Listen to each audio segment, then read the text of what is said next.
They say jealousy is quiet. But in Zainabu's village, jealousy learned how to dig. If anyone had warned her that envy could wear friendship like a mask, she would have laughed. She was kind, gentle, unassuming. Yet fate gave her a face the village could not ignore. Her name was Zainabu, but everyone called her Ayamide, the beauty of the gods. Not because she demanded attention, but because beauty followed her like a shadow. From the stream to the market square, ice trailed her steps. Whispers floated behind her. Her parents, Mama Aduni and Baba Sadiq, were simple farmers. They had little, but their home was rich with love and peace. For a long time, that peace was enough. Until beauty became a crime. At the stream, 3 girls watched her with smiling mouths and bitter eyes. Neria, Kemisola, and Rahila. Their laughter carried poison. She thinks she owns the village. Beauty is not an achievement. Let's see if the prince will notice her. Their words became stones. Zainabu carried them silently, smiling in public, crying in private. Her mother warned her gently. Even honey attracts flies. Don't let their bitterness dim your light. But bitterness grew teeth. Rumors spread. They called her spirit child. They said her beauty came from dark places. Neighbors began to avoid her. Children whispered and laughed. To protect her, her mother kept her indoors. Loneliness became her closest companion. Then the gong sounded. The town crier announced that Prince Oboloriowo would choose a bride. Every unmarried girl was invited to a royal dance at the palace of King Adekono. Hope knocked softly on Zainabu's heart. She almost refused to go. But her mother stood firm.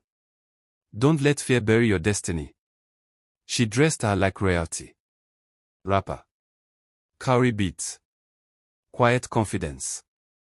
But while Zainabu prepared to shine, jealousy prepared to strike. The 3 girls came with smiles and gifts. Apologies fell easily from their lips. They laughed. They braided her hair.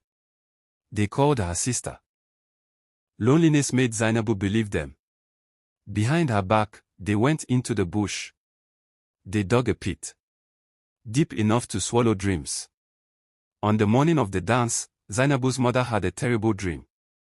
Go alone, she warned. Don't follow anyone. But the girls arrived, glowing in bright clothes. Let's take a shortcut, they said sweetly. So no one sees our outfits. Zainabu hesitated. Then she followed. At first, they laughed. For a moment, Zainabu felt like she belonged. Then the bush grew quiet. Too quiet. Before she could turn back, the ground betrayed her. She fell. Her scream tore through the trees as she crashed into darkness. Pain. Dust. Silence. Above her, the girls looked down and laughed. Dance there, village beauty.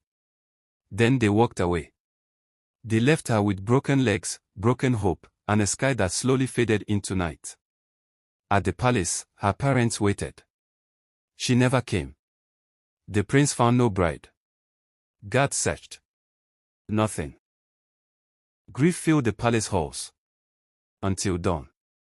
A hunter named Jidedo heard a weak cry in the bush. He followed the sound. What he found froze his blood. A girl in a pit. Barely alive. He pulled her out and rushed her to the palace. When Zainabu stood before the king, dirty, wounded, but alive, the truth spilled from her lips. The girls were summoned. Under the weight of justice, they confessed. The king's voice thundered. They were punished and cast away in shame. Then Prince Oboloriowo stepped forward. I have found my wife. The crowd gasped. He walked to Zainabu. Lifted her gently. The village that once mocked her now bowed. They tried to bury her. But destiny refused to let her stay underground.